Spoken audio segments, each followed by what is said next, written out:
Elon Musk, the owner of the 14th most popular social media platform, down from number 12 since his acquisition of the site, is seeking to launch a successful challenge to the top 2 most popular political parties in the United States. Is that possible? It's about as possible as you ever being able to cast an absentee ballot for the party from a colony on Mars.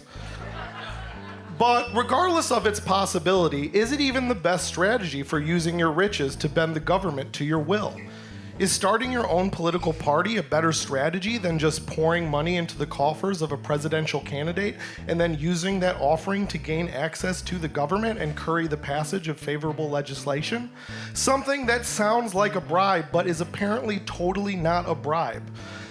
Musk got full access to the budget and infrastructure of the federal government for a measly $250 million donation to Trump's campaign.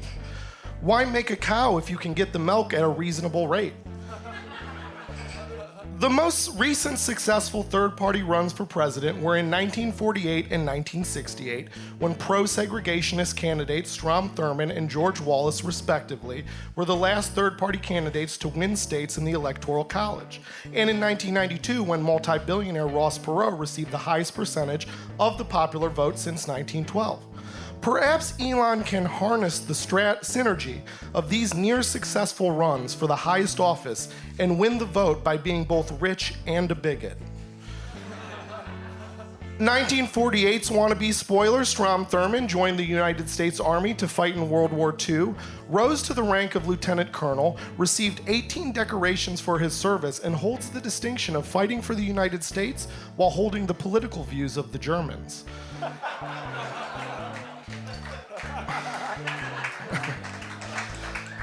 Thurmond started his executive branch career when he was elected governor of South Carolina in 1946. During his governorship, he was considered a progressive by the citizens of South Carolina, primarily for using his position to help arrest the perpetrators of the lynching of Willie Earl in 1947, something he was congratulated for by the NAACP and ACLU.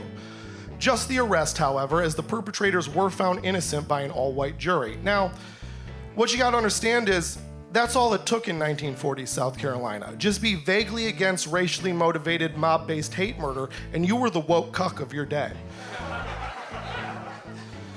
In 1948, Thurmond ran for president as the candidate for the States' Rights Democratic Party, presumably because the name the Confederacy was copyrighted. He ran largely on upholding segregation and Jim Crow laws and preventing the federal government from interfering in those practices. He did not win, but he did carry 4 states and won 39 electoral votes.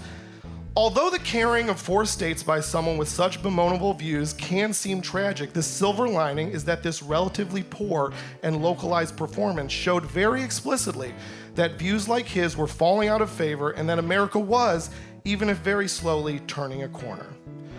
Just kidding. In 1968, with the consult of then Republican Senator Strom Thurmond, Richard Nixon defined the, quote, Southern strategy, which was essentially just running Thurmond's 1948 campaign without blasting N-words at public appearances. And not only did Nixon win the election, but the South, previously a Democratic stronghold, became a mostly red chunk of country going forward.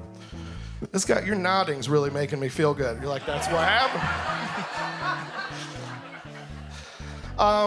That same election saw the third place finish of George Wallace, who won 5 states and 46 electoral votes, the last third-party candidate to do so.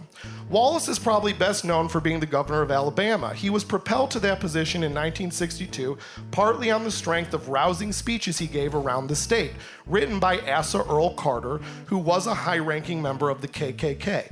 Now, you have to question the decision to hire a speechwriter who doesn't even know that Klan is spelled with a C, but Carter penned infamous lines bellowed out by Wallace like segregation now, segregation tomorrow, segregation forever. Wallace eventually chose Curtis LeMay as his running mate. This came after he initially floated Happy Chandler for the ticket, who was rebuffed by Wallace supporters because he was the Major League Baseball commissioner when Jackie Robinson integrated baseball. And then Kentucky Fried Chicken founder Colonel Sanders, who some people are just now realizing was a real guy. In 1992, Ross Perot put up a notably strong third-place finish, and thankfully, it wasn't due to him stoking racial divides. He nestled his way into politics in a more classic way, by being a rich fuck. Perot's views were mostly moderate, if not relatively populist at the time. Unique to political campaigns up to this point, Perot is famous for using his wealth to buy 30-minute chunks of television airtime to address the public directly, essentially creating an infomercial for his candidacy. If you need a modern analog, he was like a chiller version of the My Pillow guy. The thing that really hampers third parties is that you can't vote for them. Like, you physically can, but everyone is going to give you shit about it. There's people out there right now lying about regrettably voting for Donald Trump in 2016 just so their friends don't get mad that they proudly voted for Jill Stein. And just like Stein was blamed for killing Hillary Clinton's bid for the White House, Ralph Nader was blamed for doing the same thing to Al Gore in 2000 in a similarly close election. And while it can't be statcasted that third-party candidates definitely swayed those elections, that's the vibe. But the cold, harsh truth is, if the Green Party spoils your run for president, you're a historic-level stinker of a candidate. You're doing the political equivalent of blaming your loss on the refs. And people will try to rub a third-party voter's face in it later by being like, Gore was right about climate change and Hillary was right about Russia, but here's the thing, you're running for president. If you can't be right about something charismatically, get the fuck out of the way and let someone who can run.